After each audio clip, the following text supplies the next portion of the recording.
Hey, test, we're on. test. Test. Can you hear us? Test. Woohoo. Hello. Are they on? Hey. Did we turn Oleg off again? 1, 2, 1, 2. Can you hear us at the back? Oh, yeah, I can hear that. Awesome. Cool. Everyone, welcome to the Java Council. What are we missing today? Yeah, I know. We're running on Belgian time, unfortunately, so it's on its way. So welcome to the Java Council. Beer will be coming. Today we have myself, Simon Maple, Martijn Verburg. Hello. And Oleg Shelajev. If you wanted to follow us, that's my Twitter handle. Martijn, did you know you're 500 followers above me on Twitter? Did you know? Yes. So there's Martijn's Twitter handle. You feel free to follow that. and Oleg. So make sure you follow at least one of these people. But in reality, yeah, Kariana and Shalayev. Did people, by the way, complain about the earlier rap music that was being played today? Yeah, a few people complained. So Oleg is actually the artist responsible. No, I don't speak French. That wasn't me. Am I going to hear a piece now? No, okay. So yes, beer and good time, sponsored by the vJUG. So everyone, yeah, please say cheers when it comes to the vJUG.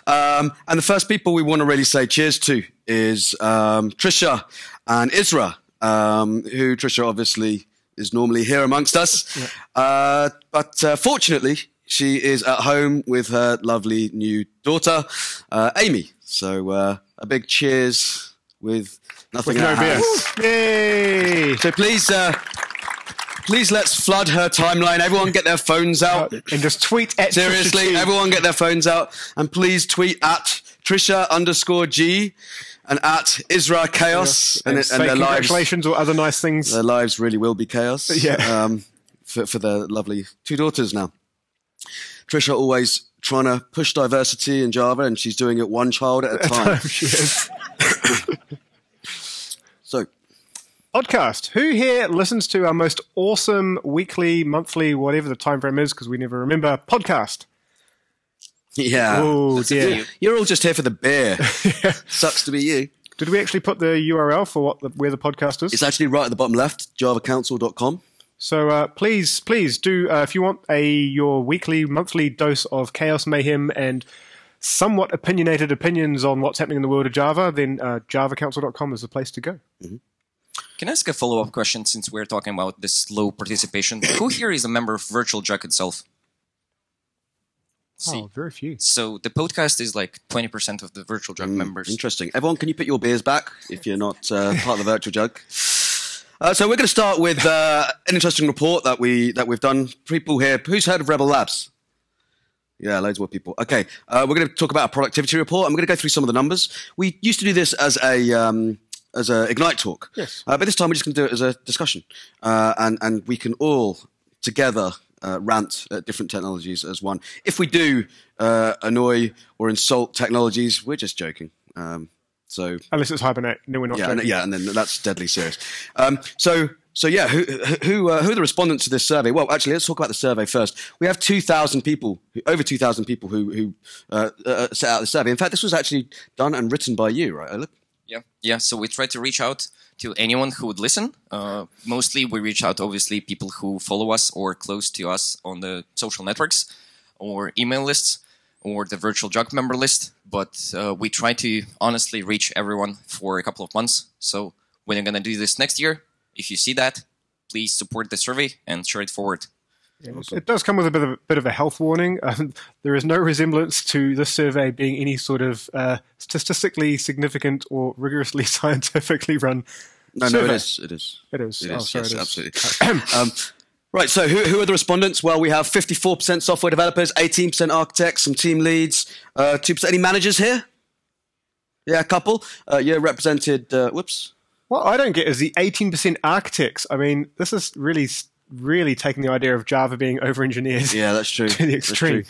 We need a single architect per 5 developers, apparently, in Java. Wow. That's not good. So management, for some reason, our design team has represented you here in this groin area. I don't know what that is. Probably some kind of coincidence again. I like how the directors are and the C-level execs are on the feet as well. Yeah, They're stomped on. Walking the path. Yeah. So by team, people of around 3 to 9 people typically. You're looking at enterprise companies, mid-sized companies, a few small, 1% out of work. Shame. comparing. Oh, this is an interesting one actually. Comparing IDEs. Who uses Eclipse? Who uses IntelliJ? Wow. Who uses the third most popular Vi? No, sorry. Who uses Emacs? Let's not go there. Who uses NetBeans? Oh, not too bad, actually. Not too bad. Actually, a fair representation of what we've got here, no? Yeah. Especially for Emacs. So, yeah, it doesn't look like it's a fluke. I mean, yeah, we talk about bias.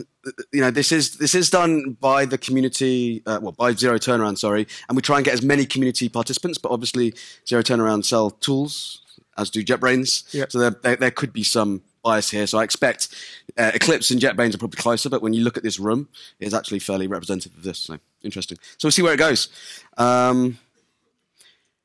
Java 8 looks pretty good there.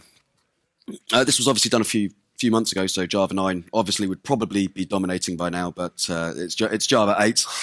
Beers! Yay! Thank you very much. Thank you. Cheers. What else? Sorry for the rest of you. There's no beer for the audience. Shall we carry on? So it'll be interesting to see where Java 9 goes next year on this particular one. It'll be if it has the same rapid adoption as 8 or a slightly slower adoption that 7 did. To be honest, there will be a couple of new versions because the report will probably go out at least in summer. We are looking at Java 10 maybe, or 18 point something. No longer 18 point something. Well, the new proposal is going back to 10 point something. We think. We'll see. This week. The future will show. We may have the architect of that. Let's talk about that in a second. For Java 9 was also said to be earlier. Spring versus EE. Well, it's not really versus, is it? Spring uses EE as well as other things. So, 46% Spring users. Who uses Spring here? Why are you not on the Spring talk? Free beer! Yeah, it's amazing what beer does. Who uses EE? Any kind of EE technology? Servlets. Who uses servlets? No, not many. All right. JPA. Now, this year we asked some of the questions of which IDs are liked. Eclipse 7.5, IntelliJ 8.7, NetBeans wins 8.8. I suppose there's got to be a reason you're using it, right? Exactly. It's interesting how the least used one is the most devout following. Ooh, yes. The most loved for languages. Who's used Kotlin before? Keep your hand up if you use it in anger for production. Half. That's not too bad. Keep your hand up if you work for JetBrains. Java 7 at the bottom of the pile there, but Java 8 doing pretty well, just behind Scala. Any Scala users? And I really mean users like it's an addiction, but Scala users. So now this is really interesting. So I think 3 years ago when we did a similar kind of survey, I mean, at least half of the audience were like, yeah, it's all about Scala. And now the truth of Scala has come back home to bite. There's only 3 of you left. Here's a question about Groovy. Who was using Groovy before Java 8? Before Java 8. Who is using Groovy today? More. That's weird. There goes your theory. All right, yeah, there goes. Okay. Spring, pretty much 8.2 in the ranking. Java EE 8, reactive, doing pretty well in between. Custom in-house monstrosity at 5.2, but I think that was badly. I believe that's a badly formulated question. Yeah. If someone says they're using a custom in-house monstrosity, that's unlikely to go quite high, isn't it? So let's talk about naming. Naming's hard. Do you want to take this one? Who here has heard of the upcoming shift of Java EE to be fully open source, specs, RIs, TCKs, a whole swinging match to Eclipse? Right, so for the other half of the audience who hasn't heard of this is fantastic news for the industry. And so we now have this wonderful Twitter handle, Eclipse Enterprise for J. But in all seriousness, this has just started as a community over in Eclipse. There's about 500 members actively on the mailing list. And if you want to have a say in the direction that Java EE technologies is going, as in more cloud-friendly, more reactive, more microservice, jump in there. So this is what, an enterprise logging framework or something? Yeah. Okay, right. It's a new Swift for J. EE for J, so right. Yeah. Okay. Let's talk about why people use their IDEs. So, interestingly, IntelliJ IDEA and NetBeans IDE both are very largely on functionality. People believe NetBeans is superior. People believe IntelliJ IDEA is superior. I just love Eclipse, though. People just use it because they're used to it. Yeah. They don't like change, or the company tells them to use it. That's nice. Or budget. That's a fair reason, actually. Well, yeah. If you're productive with it, there is no reason to change for the sake of change. Fair enough. Yeah. I'm also productive with Maven. Yeah, that's true. Just saying. That's a superior build tool. Why people use their programming languages. So Kotlin, Groovy, Scala, 100% functionality. JavaScript, 100% ecosystem. Interesting. I guess that is growing literally daily. Yeah. Java 8, functionality, ecosystem, team skills. Java 7, not a single person said functionality. That's interesting. Oh, well. Now, I love this one. Actually, I love this one and the next one. 51% of people say that they are reluctant to change their IDE because it's a fixed project or company requirement. Let's move to the next one, though. Only 45% of people change their stack because it's a fixed company requirement. So the company requirements, it's a higher company requirement to change your, to keep with your IDE than your stack. How weird's that? Conformance. Let me elaborate. So this question about why wouldn't you change your tool for something different was asked only from people who would rate their satisfaction about the tool usage 5 or fewer, less. Oh. So it's only unhappy people who were asked about those. If you are satisfied fully with your IDE or with your application stack, there is no reason to change. Told you this was scientific. There we go. It is There we scientific. Right, no one agrees on DevOps. No one really knows what it means. 17% think they are the DevOps. 14% have a DevOps engineer. I thought that was only a LinkedIn thing, but clearly not. Yeah. 17% don't even have DevOps. 6% don't care. They like the wall where it is. Like the ones who don't even have ops. Yeah. We don't deploy our software. Yeah. 70% don't even have ops. They just develop. Libraries, Yeah, jar libraries. files, throw great. into Maven Central. Yeah. Your software is perfect if there are no users. So everyone just does it differently. When do people do performance? Actually, we all care about performance here. Who cares about performance? This is where you all raise your hand. Yeah, Giving you beer. everyone Good. cares Yes, about excellent. performance. So yeah, most people react to user complaints. Some people catch regressions. Some people monitor deployments. Is this 100%? Yeah, looks like it. Yeah, the circle's full. Yeah.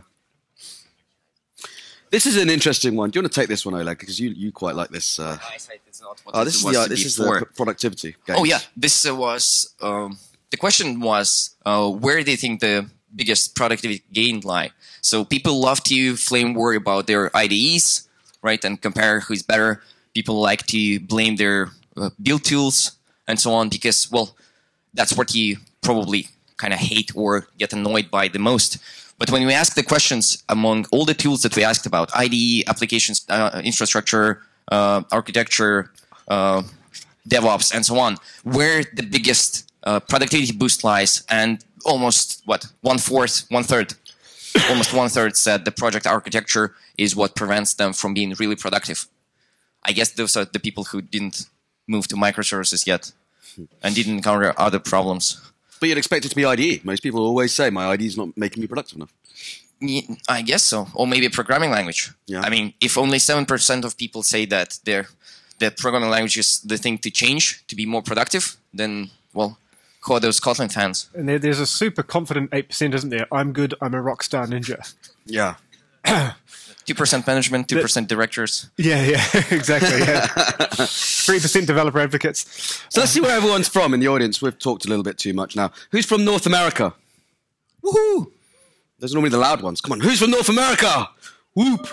Who's from Europe? Hey. There we go. Who's from the UK excluding Scotland? Hey. Who's from South America? No. Oh, couple. Oh, yes. Who's from Asia? Australia. Africa. Hey. One. Hey. Yeah, you're a UK citizen, Sam. She is. You've got UK citizenship. Who's from Belgium? Oh, Hey. you grumpy bastards. Belgium is the lowest country. It was the country that gave the lowest answers to how happy they are with their current technology choices, with an average rating of 6.9%. That wasn't done because we're going to Devoxx. This is pure statistical facts. Yeah. 8.8 out of 10, South Korea. And yeah, so that's what What Belgium... are you all coding in Belgium? Are you all still doing XML web soap services or something? Like, what is going on? OSGI on WebSphere using Ant. You know, Oracle's made the brave move of finally getting rid of Corba, but I have a sneaking suspicion Belgium's still on it. Yeah. It's not good. I'll take a beer.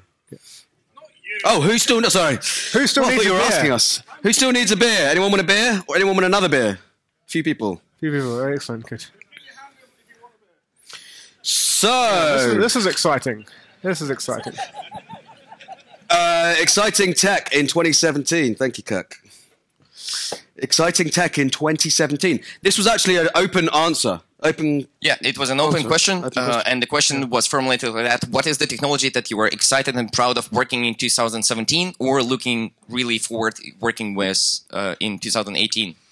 Because the next report will come out next year. So it's quite a large time span and a very open question. Like, what excites you in technology?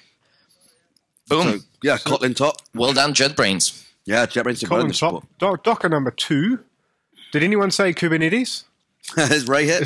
He's giving a session. He's giving a session. Okay. Yeah, he probably is saying Kubernetes. And this actually was a little bit surprising to me. People are actually, well, quite rightfully, very excited about Java 9. So there was a sort of misconception out in the tech media, especially that Java 9 is just an infrastructure release and it's just about Jigsaw and modules and only people who are building libraries and frameworks are really excited. But according to the audience, I thought it was. No. No. Okay. Well, there's another talk going on in the other room by Richard and Raul, covering all the other features. Yeah.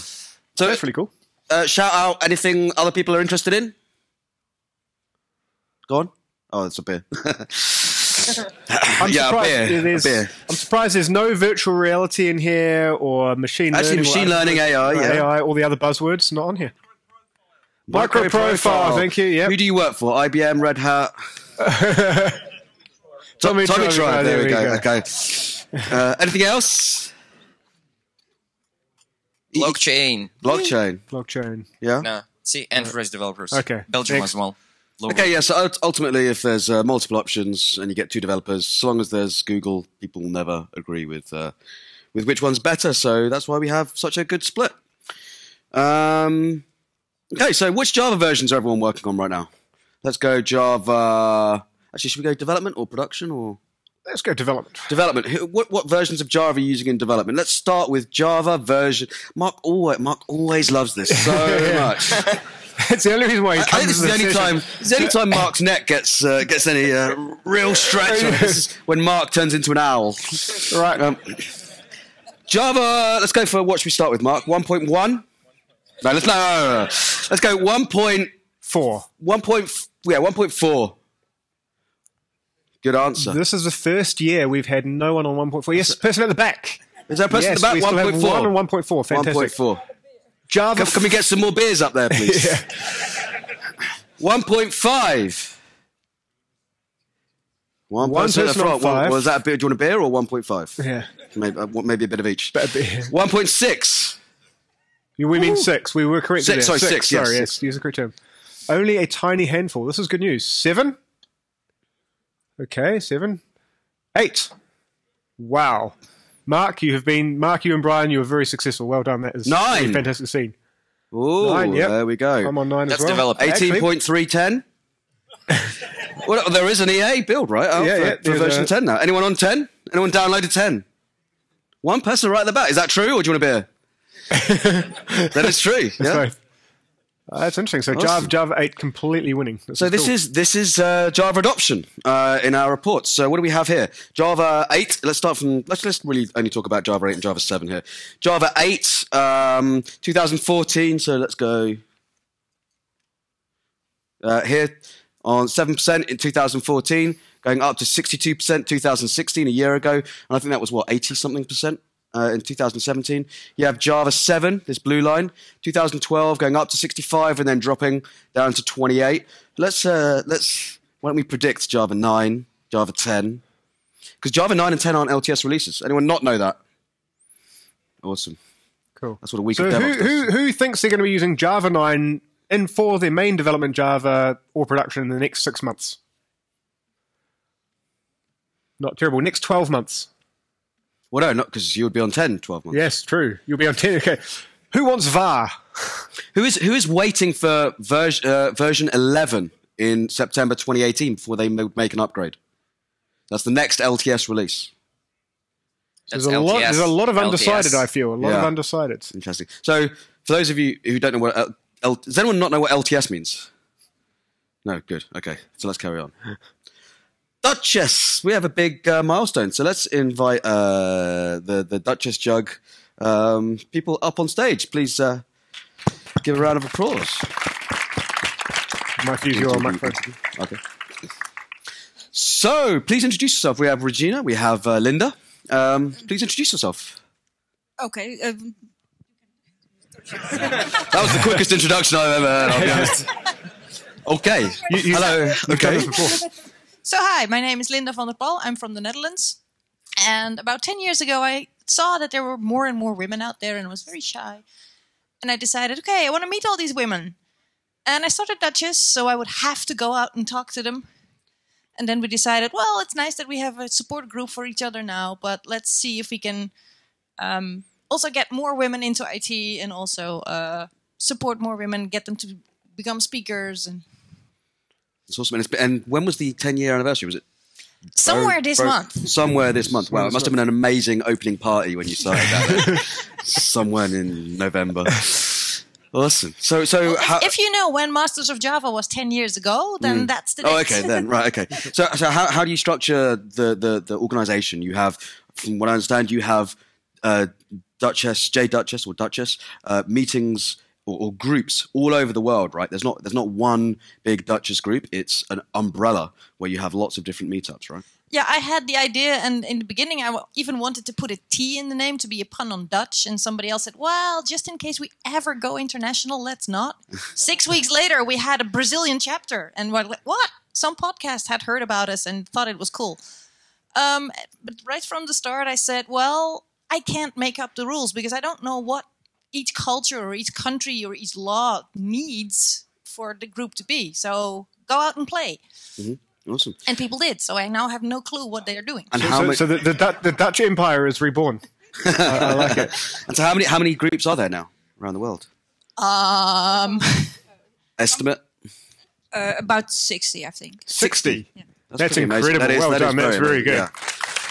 And, that's really cool. And so why is it important, Martijn? Why is it important to have these groups? I'm not the best person to ask that question. Well, I'm asking you. Look, I think any group which is underrepresented in a community needs to have a support network. And so that's why, for me personally, I think it's vital. So when I was a little Dutch speaker moving to New Zealand for the first time, I sought out fellow Dutchies I could speak to, so to have that support initially. Mm-hmm. And how would you, I mean, obviously diversity is a very important thing. How would you, I'm a conference organizer myself, as well as a speaker, and I know it's extremely important to have a diverse, very representable, group of speakers, representative of our population to go and speak. How would conferences or people, get diverse people to join their groups? One of the things you can do is organize a speaker mentoring program. We did that for the NLJUG. For JFOL, so that's also possible. And then invite also speakers, make a mentoring program, or invite a diverse group. Mm-hmm. Ask people personally to send in a paper. Mm-hmm. So that's also helpful. Awesome. How do people get in touch? Because we forgot to put your URL. So is it just jduchess.org? Yes. .org. So jduchess.org is and how would someone create a JDuchess group or a Duchess group in their local region? Same as all the other Java user groups. Start one yourself, start a meetup group or somewhere else. Invite people to come, get together.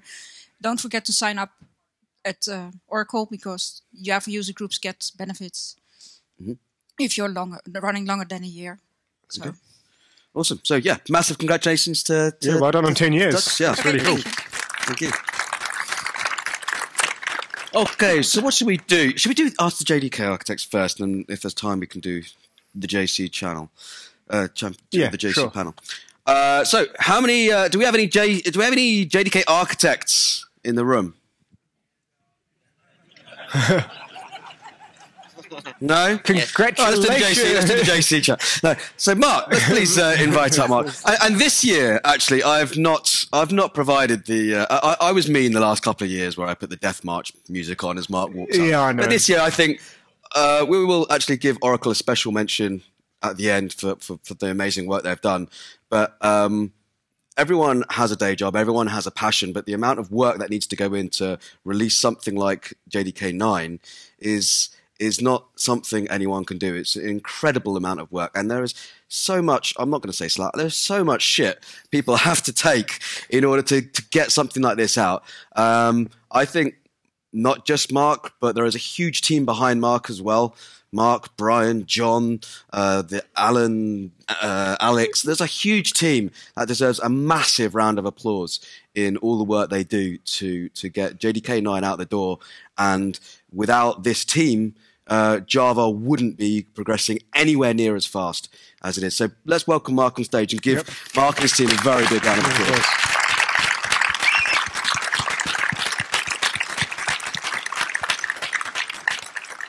Thank you for the kind words. Right, now let's get a really nasty question. Yes. Okay. So Oracle's policy on no. We're gonna actually change it up this year, right? Well, why don't we ask a couple of questions first, and then we'll change it. A couple of questions first. So, did you say version? I don't know what they're about to ask. Yeah.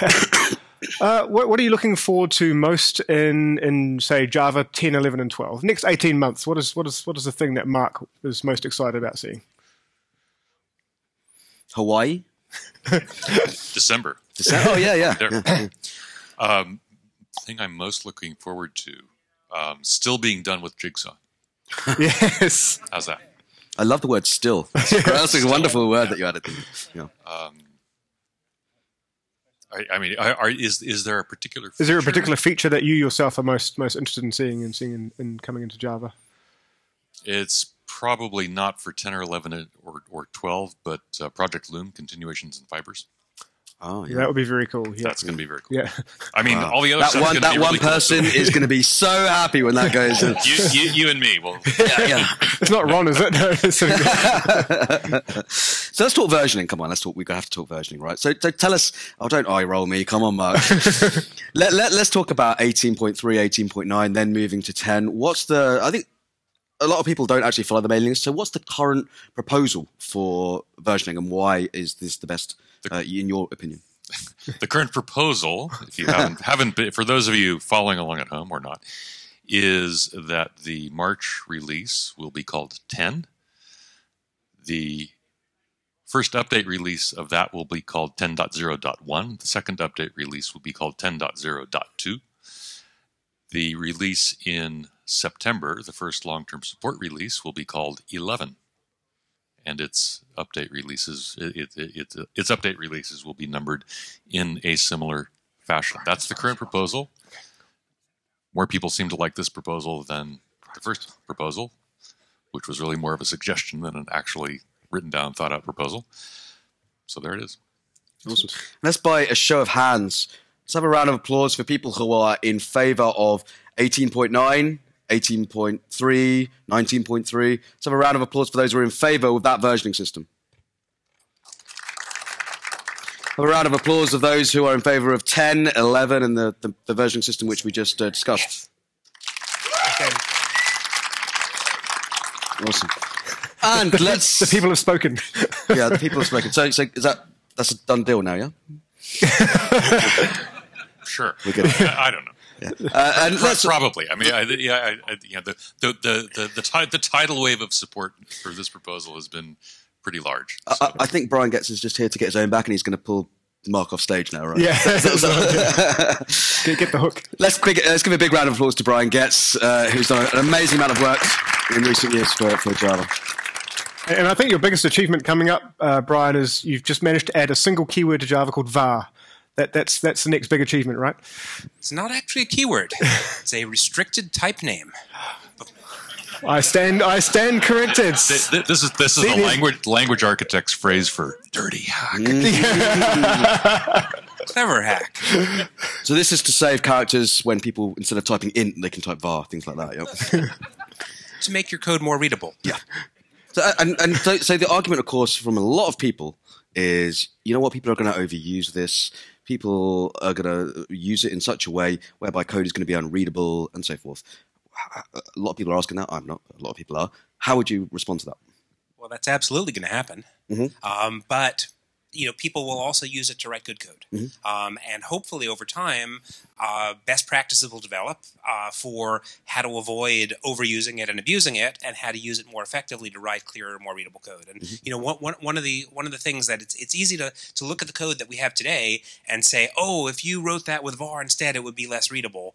But one of the things people do today that makes code less readable is they, in order to not have to declare a variable, they end up wrapping things into these big, long, chained expressions with 19 levels deep of nesting because they don't want to have to declare a variable because writing out the type name is so verbose. And if writing out the type name were less verbose, they might make that code more readable. So I think it's one of those things where it could be used for good and for evil. Hopefully we'll learn how to do the former and not the latter. And we're only getting var, we're not getting val. So if we want, if you want a val, you would write final var. Yeah, 2 words that contradict each other next to each other. Yeah. Okay. Who's looking forward to vars? Who thinks that's going to improve their code? Okay. So I only have one small plea. Please, please, please name your variables with meaningful names if you're going to use var. That's all I ask of you. So no var x, var y, var z everywhere. A great example is var underscore underscore. That's, we've lost underscore now. And var itself is a great variable name. Yes. var, yes. Because it's a restricted keyword, you can say var equals var. Oh, wow. No, and the next generation of Java puzzlers. It's going to be fantastic. I'm really glad we're getting this out so everyone knows all the bad code. So just to confirm, these are things we shouldn't do. So let's have a show of hands again. Who's going to use var? Oh, sorry, who's looking forward to var? Sorry, who is not looking forward to var? Not too many. That's pretty good. Right. And everyone else just probably C++ developers, right? Who's not looking to other people using var? Yeah. Okay, so actually one question that we asked Mark, which I think is probably a very good question to ask you as well. What are you looking for? What's the feature that you're looking forward to in 10, 11, 12, perhaps? So I'm super excited about pattern matching. So this is a feature that once you start using it, you'll wonder how you ever lived without it. It's something that even though people associate it with functional languages historically, it fits very nicely into the object model. In fact, more deeply than I think people realize at first. And it's a feature that has a lot of depth. And so we can sort of start out with basic pattern matching and go deeper and deeper and deeper over several releases. So I think it's something that people will really like. Okay, awesome. What's everyone else looking forward to? Just please shout out. Backwards compatibility. Yeah, excellent. Any heavy JNI users? No foreign function interface people here? No. Data types. Okay, someone wants their data types, Ryan. Yeah. Coming to us in Java 15, maybe? So it's about 2 months, isn't it? The data class stuff is actually coming along pretty nicely. There's I'll talk about it more in my talk tomorrow, but there's a public prototype available in the Amber project already. Awesome. Fantastic. Ooh, I'm personally excited about that one. That one's going to make a big difference. So we've got a slide here that says Ask the JDK Architects. You just did a session about Ask the JDK Architects. I've already briefed Mark on what's about to happen. This is going to be news to you. We're going to get the JDK Architects to ask questions of the average developer. So let's start with some developers. One of these two gentlemen in the pink shirts. If one of you would like to come up on stage, put your hand up if you're ready to come up on stage. Now you've had a beer. Please, gentlemen, please come up. All right. Anyone else? Anyone else who wants to be asked a question by a Java architect? Who wants another beer? Yeah, please come down. Yeah. There we go. Right, so we have 3. So, gentlemen, I'll start with Mark, obviously, as he's had a little bit more time to prep. So Mark, what question, if you had one question, which you do right now, what would you ask of a group of Java developers that you wouldn't necessarily be able to get in your Ivory, in Oracle? That's a good one.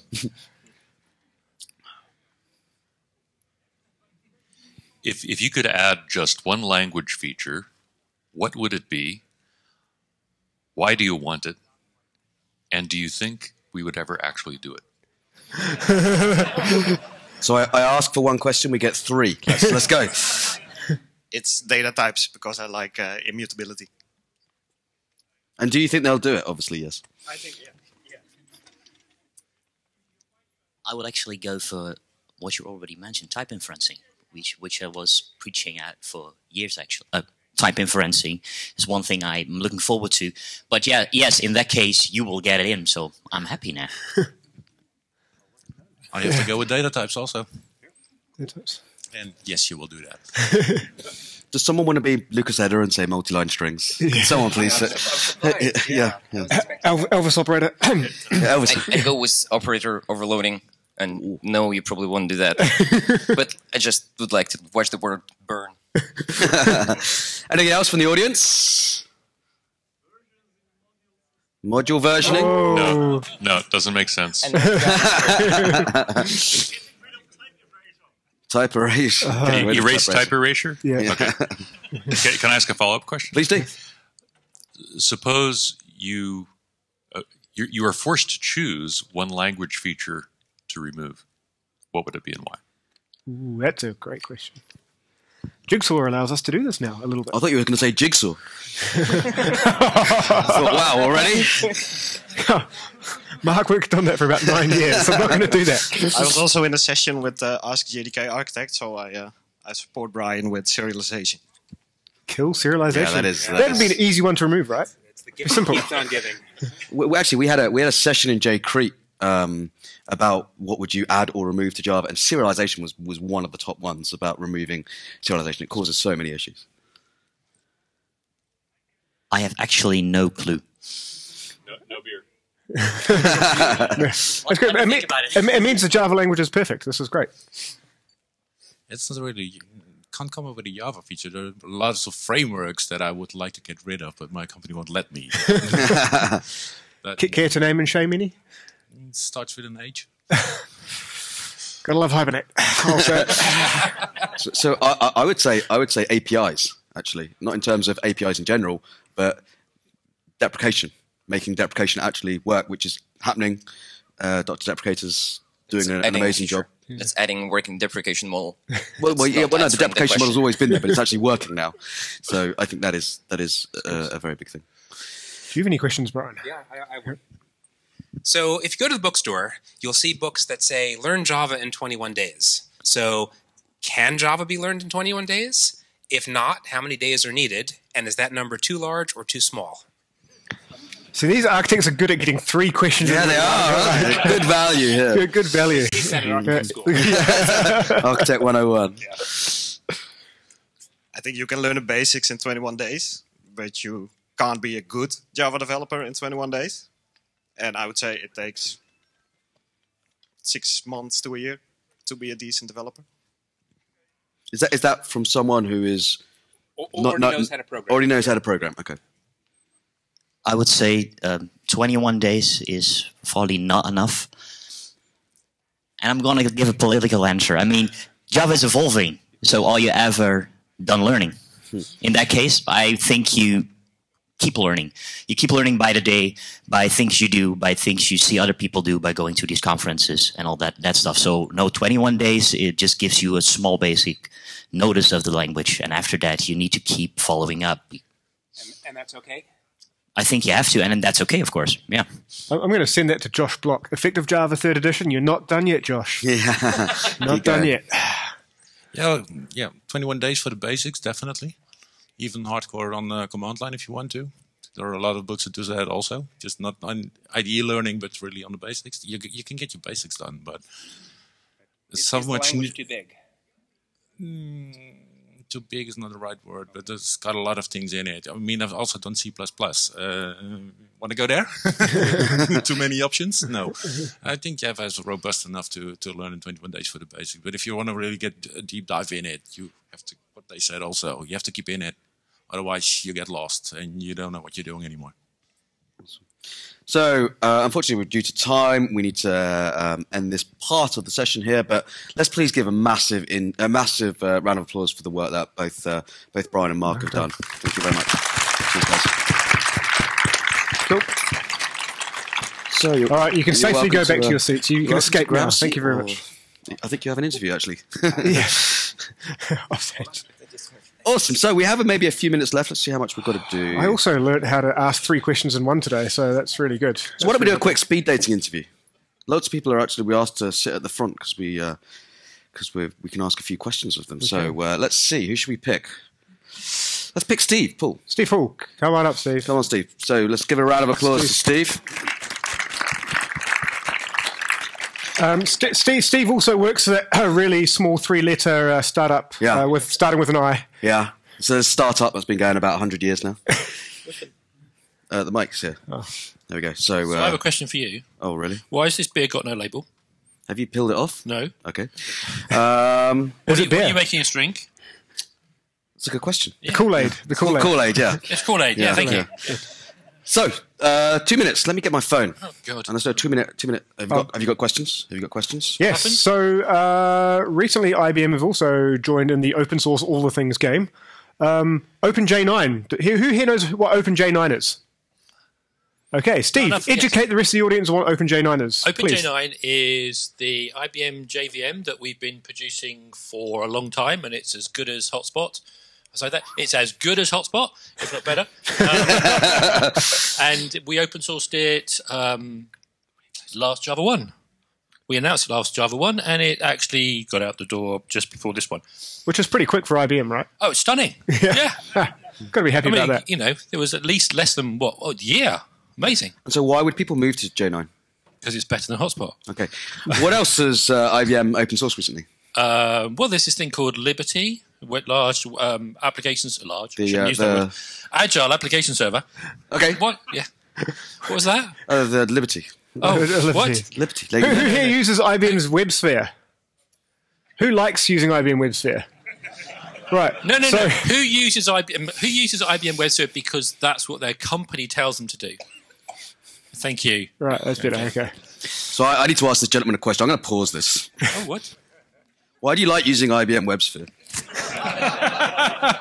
Stockholm effect.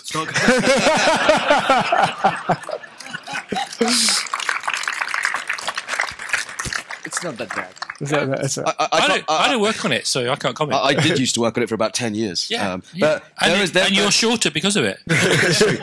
So, IBM WebSphere, people have probably got a good right to hate IBM full profile WebSphere. You don't need to comment. And it's the same with things like WebLogic. But what? IBM have released in, 5 years ago, 6 years ago? Not a lot of people know this, but a really, really good application server, modular application server using OSGI under the covers. So you can literally, at runtime, add and remove components. You want to do that, that's absolutely fine. Drop your application on it, and build your application server around the application. It's actually a really, really good piece of work. How's that been going? So did you actually leave IBM? I did. Okay. I did. I found the door. Okay. So what do you mean 5 years ago? I think it was released about 5 years ago. Oh, you mean made physically? Oh, okay. You don't mean open sourced? No. So what's the question? I can't remember. What was the question? Question was time's ticking. Yeah. Question was... You're asking me the question. Question was... how big is Liberty? Well, she's about... Well, yeah. She's about your height, yeah. In size, compared to... Because people are more familiar with full profile. It's got this wonderful little modularity system, so you can get it down to pretty small footprint. It's got this nice little configuration thing, so... it's OSGI bound, so the best modularity system going. Yeah, that IBM's using. So the footprint 60 meg, 70 meg, something like that. Yeah, apparently. Yeah. And so what else do you know about it? Starts up in seconds. Yes. Very different to full IBM. Did IBM pay for the beer? Can I ask a quick question? Please do. Did you try running Watson on the Maven Central or on the GitHub on Java code and see what it learns from the current best practices? You want to take Big Watson and point it at Maven and see what it learns? Yeah. Yeah, I wouldn't understand what it said.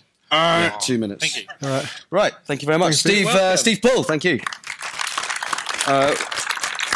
That's probably actually all we've got time for on that. There you go. Single interview. So one interview. So let's talk about Oracle. Let's talk about Oracle. Who was at my talk earlier today, where I wasn't very nice about Oracle? So I'm going to be a lot nicer about Oracle now. So those of you who saw the JavaOne announcements, so Oracle is going to fully open source all the commercial parts of their existing Oracle JDK. So we are going to get mission control, flight recorder open sourced. We're now going to have a 6-month release cadence for OpenJDK. All the stuff's going to be done out in the open, etc.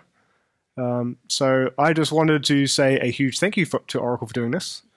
They've also, again, allowed Java EE to move into a fully open foundation at Eclipse. So all of enterprise Java is now going to be completely open and free. And this is actually a huge turning point for the Java ecosystem, both in the enterprise space and in the core Java SE space. So for the first time in 8 years, I'm actually going to say, well done, Oracle. And thank you, Oracle, and I'd just like to give them a round of applause for having done this. That doesn't get acknowledged enough. Which is a shame. And I kind of hope next year they do something evil again so I can get back to, being mean it's a shame because it's fun. It's really fun taking the piss out of Oracle, but they've actually done a really good job. Yeah, they have. In this last year. Been and really I'm going to actually, I'm going to quickly add IBM to this as well because they've done some amazing open source stuff as well. And as a little bit part of that, if people are interested in getting OpenJ9, so that's the alternative JVM that IBM have open sourced, and if you want to start getting access to some of these early builds of some of the projects that Brian, etc., has mentioned, and if you're perhaps running on some sort of esoteric platforms like AIX or Linux Z390s or... I can't do that. Who paid us more money for the beers? Yeah, Oracle that's did. true. Right, good, yeah. So yeah, Oracle and IBM have done an amazing job. They have, yeah. They've put the community first, and we really look forward to hearing from both their lawyers for not getting permission to use their logos on this slide. So that's going to be great. It's going to be fun. You're a director of the virtualJUG, right? So if I resign director of the virtualJUG. So if I resign tomorrow, I'm safe. Is that how it works? Probably not. So moving on. So what's next? What's coming up in Java next? We talked a little bit about it. We have value types at some point. We have pattern matching. We have JNI improvements. We have 6 monthly release cadence. Coroutines and fibers somewhere down the line, hopefully. That's all awesome news as well. Hopefully a more open kind of build infrastructure and things as well. So it's looking like all of the major vendors who build JVMs are actually starting to get together with the community to build aspects of a common build infrastructure. So now you'll be able to get OpenJDK, which is well built, well tested, and you'll know where it came from and how it was built, which hasn't always been the case. So it may seem like a small thing, but if you're distributing a JVM in a secure environment especially, this is actually really important. So there's a lot of really exciting things coming up, and this is probably one of the most exciting times to be in Java because everything's happening so fast, everything's moving on so quickly. Yeah. Okay, that's pretty much it. That's all we have time for. Bang on time. The next vJUG session, you're running that one, right? I encourage everyone here to join virtualJUG. So the virtualjug.com, click join, and we will continue our sessions of the online Java user group, which is an official Java user group, surprisingly. And the next one will be next Thursday already at 6 p.m. local time here, which is a reasonable time to do a session. So lucky you. Enjoy that. That would be Baruch Sadagursky and Viktor Gamov. And they will do the second edition of the Java Puzzlers, which is going to be super fun. We're going to have Slack, and we're going to have polls, and we're going to learn that we don't know Java at all, and it's going to be amazing. We'll have some virtual beer. It'll be great. Yeah. Join us. Awesome. So a massive thank you from us to you. Please do follow our podcast, which we do every couple of weeks, javacouncil.com. And the one thing we will ask, actually, we're very, very kindly allowed by the venue hosts here to have beer in this location. So all we will ask is if you could bring your bottles out and leave your bottles and your caps by the crates on the exit. That's all we ask, and that will allow us to have beer next year, hopefully on time. So, massive thank you to everyone for joining, and thank you from the Java Council.